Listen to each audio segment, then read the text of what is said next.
Good morning, YouTube land. It's Debbie from the Canadian Crocheter. I have no idea how long it's been. Maybe a week, maybe less. I can't remember how long it's been since I posted something. But so I figured I'd get on here. Today's episode is going to be a little longer. There's quite a few things that I want to cover.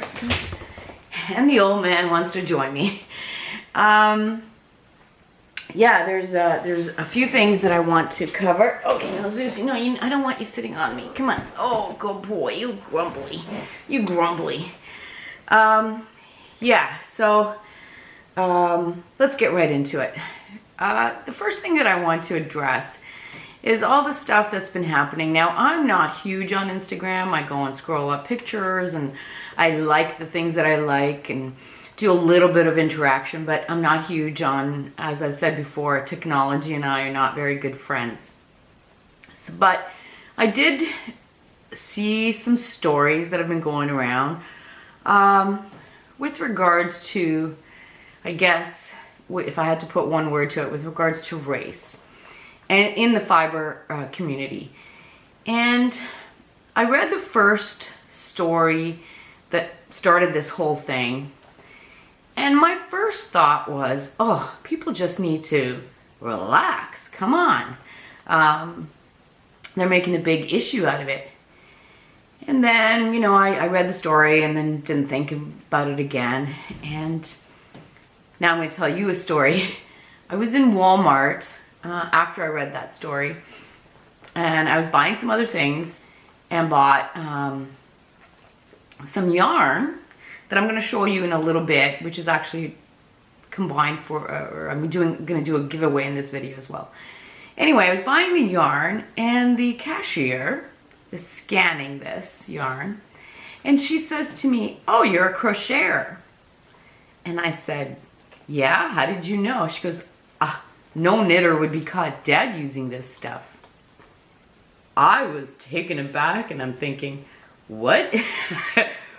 Are you judging me here? I don't know. I was offended and I was so angry that I thought if I open my mouth, I'm gonna blow. So I just kept quiet. And all the way home, I kept thinking and thinking, and I realized something. That little incident is what people of color or indigenous people, or any, I hate to use the word visible minority, but anybody who looks non-white goes through on a daily basis 1,000% folded on, 1,000 times over, like 1,000% worse. That is how they grow up. And so I went back to Instagram and I started doing some research. And a word came up that I initially took offense to. It was called white privilege. And my first thought was, what do you mean privilege? I worked hard for everything. Everything that I have, I've had to work hard. I come from an immigrant family. We had nothing when we came here. Literally nothing. We lived in a roach-infested apartment. It was a one-bedroom apartment and there was 4 of us living there. I worked my butt off to get the life that I want and that I feel I deserve. So I was initially offended by it, but I started reading more and more, and it's not, and I should not be taking offense to it. It is basically describing the social systems that are in place on this planet till this day, which completely amazes me. I'm like, why have we not evolved more? I don't understand it. But anyway, and that also brought me to another term that's being used, and that's white fragility, which is what I experienced. Almost like when you hear the word white privilege and I'm taken aback, that's white fragility. That I'm like, oh my God, you've just named what I felt. it's almost like a threat to my way of life. And anyway, this whole long story just to say that, you know, and I'm gonna sound very crass when I say this. I never thought I was a racist. I don't think of myself as a racist. I have black friends. I have, you know, Indian friends. I have, you know, I love people of color. And that sounds like like as I'm reading, it sounds like I'm justifying it. And all of this reading has been a slap in the face to me. I'm not going to apologize for who I am. I'm white. I'm not going to apologize. This is the way I was raised. But what I do, what I want to say is I have made a promise to myself, not to anyone else, to educate myself more. You know, to reach out and learn more. Because it turns out I'm pretty ignorant of the plight of others. You know, I don't know, am I self-centered? I don't know. But the more I read, the more I learn that I don't know that much. And so I've made myself a promise to educate myself more and to be more proactive. You know, I was the person that was saying, I don't care what color the designer is, as long as it's a good pattern. And that still holds true. But I didn't actually consciously reach out to people or designers of color, which in essence holds them back. They're not exposed. So I'm still going to be buying things, like patterns in particular, that are reach out to me, that speak to me, that I want to make. But I'm also, in my search, I'm going to be a little more conscious and cognizant of my searches. And my purchases too. I've been reading these stories and they're heartbreaking. They really, really are. And that's exactly what white privilege is. We have no clue. Well, not no clue, but we really don't understand. And we say that we're listening, but it's perfunctory. Like we're not really understanding. And well, I came across, I'm going to leave a couple of links for some articles that I read from the Alberta Civil Liberties Research Center, which are eye-opening. And these are written by white people on race issues. And one of the things that there's a writer called Robin DiAngelo, and she said, the antidote to white fragility is ongoing and lifelong and includes sustained engagement, humility, and education. And that is the road that I'm putting myself on. Maybe have a little more humility, maybe have a lot more education. And, you know, like I said, I never thought of myself as a racist. But I didn't put much thought of it at all. Like, I didn't put much thought into what people of color experience on a daily basis. It's exhausting. It's got to be exhausting. And it can make you absolutely angry, and I get it. And I'm hoping that in the future I'll get it even more. Yeah, so there's no, you know, like... yeah, it's subtle. It's the subtle things that we do or say or just write off. They have lifelong consequences or influences. And I guess I feel a little bit of what they're feeling because I was an immigrant. A perfect example was, and I'm going to share something with you. My name is actually not Debbie. My name is Dobrila. But being an immigrant here, nobody could understand, nobody could pronounce that name. I got things like umbrella, gorilla, and being a kid in school, in grade school, kids are vicious and mean. And when I hit high school, I said, I'm not doing, and I was morbidly shy. And all of those jabs hurt me, and they still hurt me. Like, I'm gonna start crying now. But anyway, I carried that around for my whole life. When I hit high school, I said, that's it, I'm changing my name to Debbie, because it's easier for people to pronounce. What people? Anyway, I'm Debbie. I'm no problem.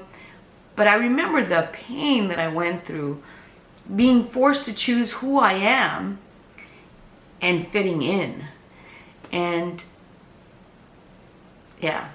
Anyway, long story. I don't want any sympathies. It is what it is. I have gone through some stuff, but nowhere near what others have gone through. And it's the subtle things, you know? Anyway, all I can say is, and I made myself a promise, is I'm going to further my education in this area and try to be much, much, much more cognizant. Anyway, those are my opinions on that, and hopefully I haven't offended anybody, because that is not the intention. That's not the intention of anybody who's written anything that's controversial. It's not to offend, it's to bring things to light. And some things are very uncomfortable to talk about. And I'm learning very quickly that race is an uncomfortable thing to talk about.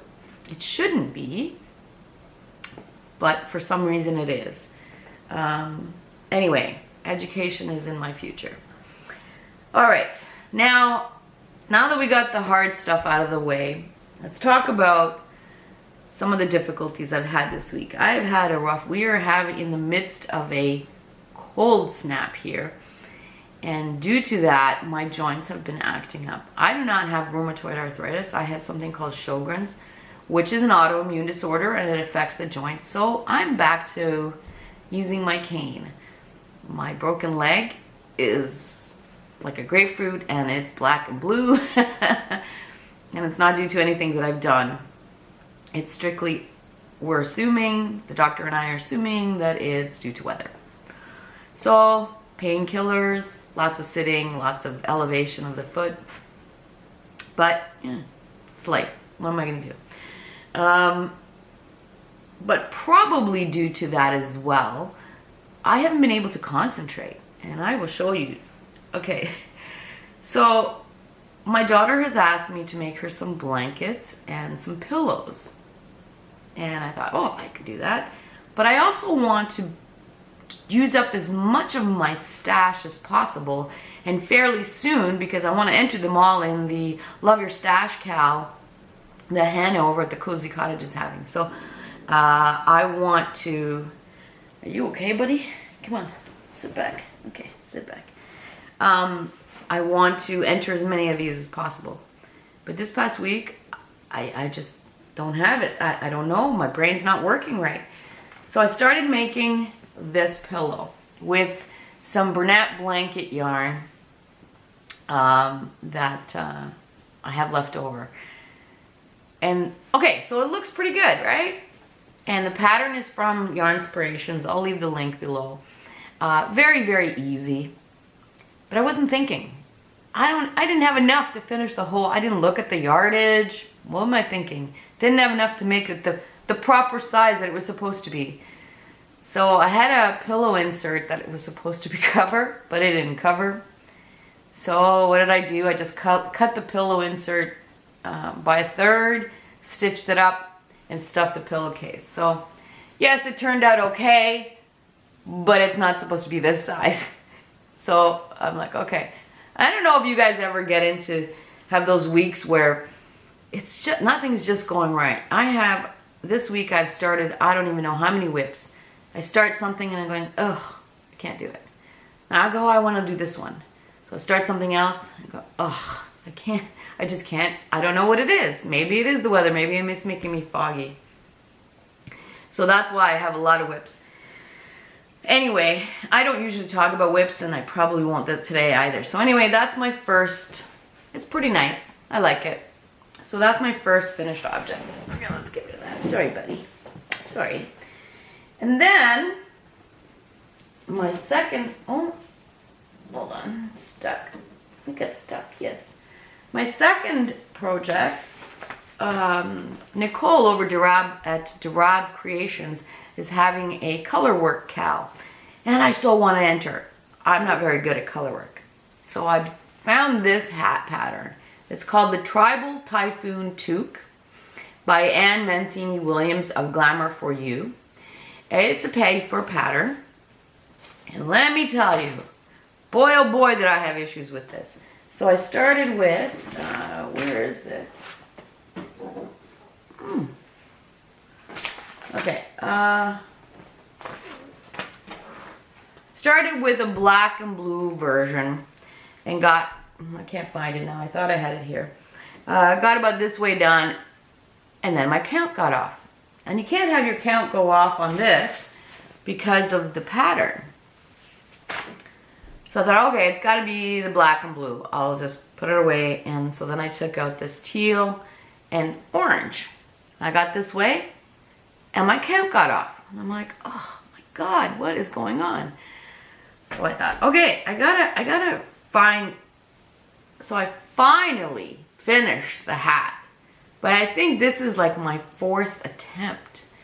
The pattern is very easy. I mean, yes, when you're doing color work, it doesn't matter whether it's this pattern or any pattern, you're going to have issue with the tangling of the yarn. I know that. But for some reason, I kept getting the count off. I don't know what it was, fog. But I finally did it. Now, the only reason that I got this done was my husband and I went up to the cottage this past weekend, and there was no distractions whatsoever. Well, my husband put in a James Bond movie, which I don't consider a distraction because I can tune that stuff out. Don't like James Bond. I was able to tune it out and get this hat done. Now, I made a child-size version, which actually fits my head. Sorry, I did not weave in any ends yet. It fits my head perfectly, but I have a ponytail on now, so it's not going to fit. But this is the hat. Look at that. Oh, I love it. I love it. Fantastic pattern, but be prepared to be like zoned in on this because at least that was my experience. Anyway, she's got some other stuff on there too, and I'm definitely going to be trying it out, trying some of her other patterns, so I'm very impressed. But yeah, so that will be going into the Colourwork cal that DeRabe Creations is hosting. So at least I got that done.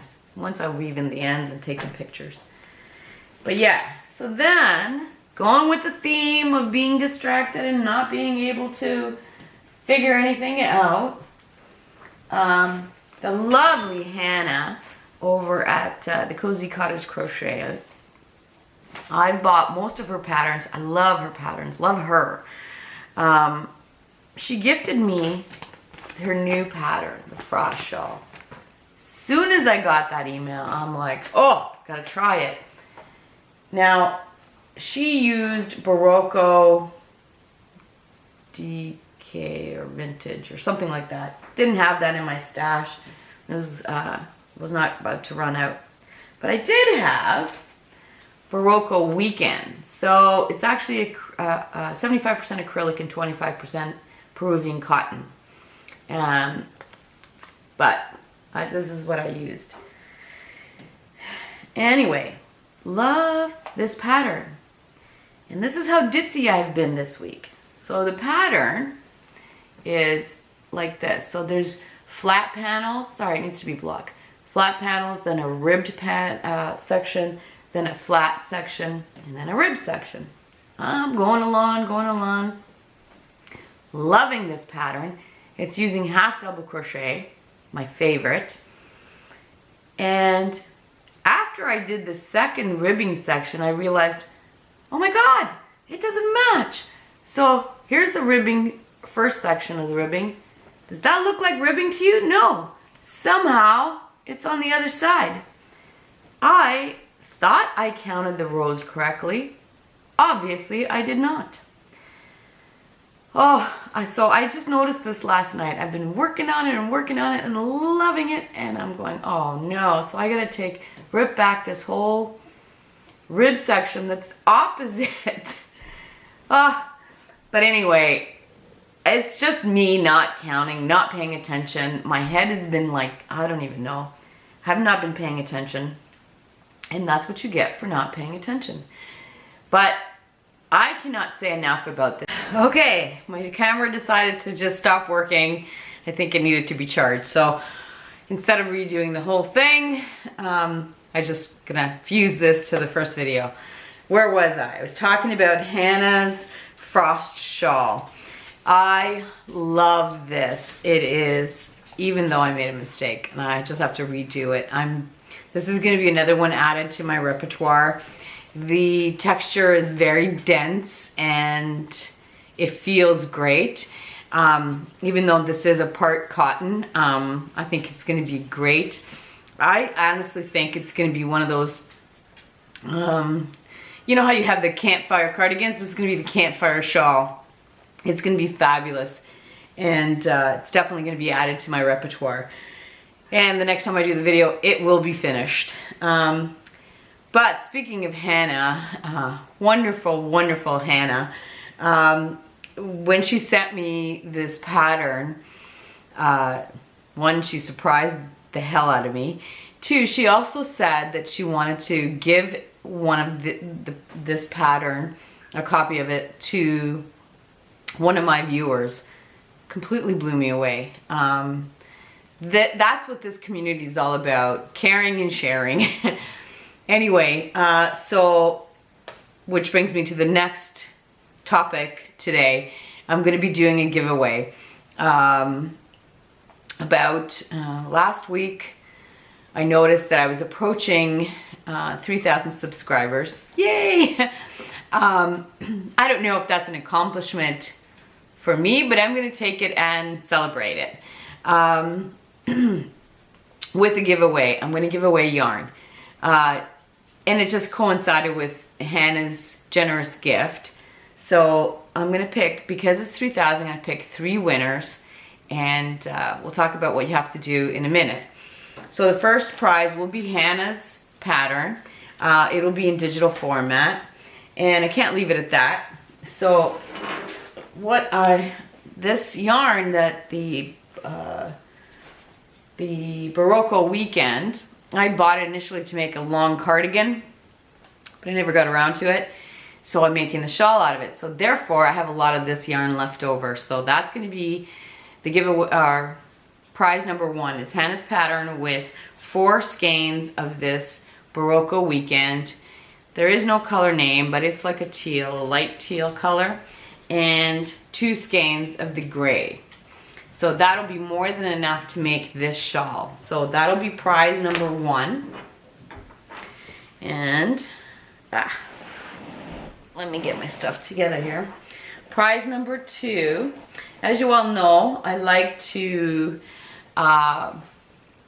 find yarn that's made in Canada. And I did with my trip to Walmart last week. And I did find some yarns that were made in Canada. The first one I found was this Bernat Cozy Style. Where is it? And I'm going to show you. It is made in Canada with imported fibers, but hey, it's made in Canada. And this colorway is teal. And you'll get two of these jumbo skeins, and each skein is 16 ounces or 454 grams, approximately 978 yards. So you'll be able to make something or more than one of something with these 2 skeins. Now, you'll have to excuse the state of these skeins, but that's not me, that's Walmart. My Walmart's awful, awful. So I had to dig around and I found 2 of these Now there probably won't be a lot of additions to these prizes, only because shipping is crazy. So anyway, that'll be prize number 2. Prize number 3 will consist of 2 more skeins of yarn that are made in Canada. These are Bernat Softy Chunky, and these ones are 14 ounces, 400 grams, or 431 yards each. And they're both 100% acrylic, and again, made in Canada. And the first colorway, this one, sells Velvet Teal. It does not look like teal. It looks like country blue. And the other colorway is Black Plum. So you'll get 2 big skeins of this. So that'll be number 3. So I'm gonna leave it open for 1 week. I actually don't know what the date is today. Kind of losing it. Oh, you wanna come up? Buster wants to say hello. Yes, Buster? Yes, you give good kisses. Yes, you do. Anyway, I'm gonna leave it open for 1 week.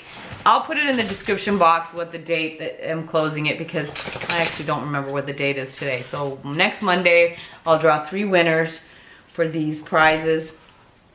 And what you have to do for this is you just have to comment down below. But what I want in the comment is, do you remember when we were kids and you had to come up with a name that, an adjective in front of your name that started with the same letter as your name to describe who you are? So I could be Darling Debbie, I could be Dangerous Debbie, but I think I'm gonna choose Ditzy Debbie, because that's how I feel right now. I'm all over the place this week. So Ditzy Debbie it is. So that's what you have to do in the comment section. Pick an adjective that describes who you are, but it has to start with the same letter as your first name. And put that in the comments below, and you'll be entered. And I think that's it. I thank everyone who has gotten me to this level. It's not me, it's you. I'm very, very appreciative of it, and still pretty in awe. I appreciate that you come and listen to me rant and rave, and even though this week it's going to be a really long video, but I am in awe. It's like, anyway, the last thing that I want to say is, or that I want to talk about is, I want to give a shout out. I want to give a shout out to the Crafty Floridian. I'll leave a link for her. She is Billy, and Billy and I have been emailing each other for a couple of months. She is so much better in like watching her than just emails. Her emails brought such joy to me and laughter. She's got a flair with words, and when she finally decided to start making videos, I was like, yes, it's about time. And you know what? She is fantastic. If you like stories with crochet, she's the woman for you. She is fabulous. I could sit and listen to her for hours. She makes me want to buy a plane ticket to Florida and go down and just spend a weekend with her. She is the lady who made these dolls. I don't know if you all remember the Damn It dolls. I think she has to change the name. But she's the one who, and I love my Damn It doll. I don't use it with its intended purpose, which is supposed to smack it, because I love it too much. This doll takes a prominent place in my office. Anyway, go check her out. She's fantastic. And Billy, I love you. I love you so much. Anyway, that's it for me. I might be back in a couple of days to show you what else I've done. But if not, I will definitely be back on Monday to do the draw for the three prizes. And again, I hope everyone is having a wonderful week, and we'll talk soon.